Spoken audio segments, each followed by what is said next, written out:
Kimge Allah Taalam özünü estegenge tawfiq berse, oşol adamga Allah Taalam en ulu daraja, en abzel жақшылыкты berdi degeniz. Mına ketoğan. Egerde siz Allah'ını zikir kılsanız demek suyununuz, kuvanınız, Allah Taalam sizge en abzel sadaka verdi. Sizge en ulu жақшылык tartılaptır. Oşol adamga Allah Taalam en ulu baktululuktu beriptir turganda, kim Allah'ını estegenge Allah Taalam tawfiq berse. Oşon üçün Allah Taala'nı zikir kılgandan keyin, oşu zikir kılganга dagы şükür kılışыбыз керек экен да. Ya Allah, oşu özüңdü estegenge manga tawfiq berdiň, sana şükür. Sen jardam berбесең, men seni estey alбайт элем. Manga tawfiq berбесең, men seni zikir kıla alбайт элем. Oşu senin jardamың menen boldu. Oşuga men sana şükür kılamын.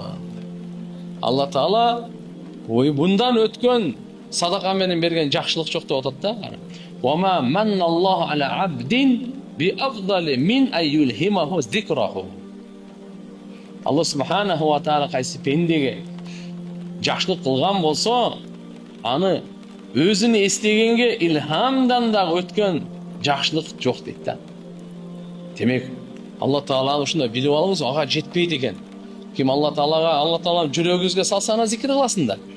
Demek oşol Allah sizge жақшылык калаган. Ana. Жақшылык калаган деген асмандан алтын жадырбайт экен. Аны ойлобоңуз ал.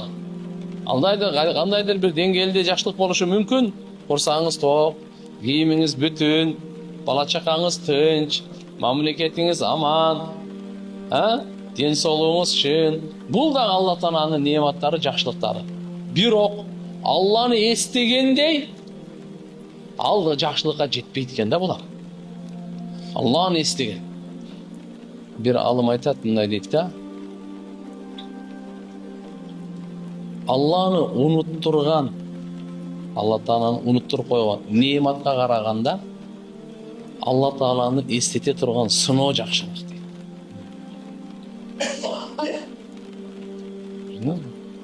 Алланы унуттуруп кое турган неаматтар, байлыкка караганда Алланы эстете турган кембагал жакшыраак. Алланы эстете турган кембагал жакшыраак. Алланы унуттуруп кое турган ден соолукка караганда Алланы эстете турган оору жакшыраак болуп калат. Демек Алланы эстете турган бул нерсе жөнөкөй нерсе эмес экен. Эң улуу нерсе экен.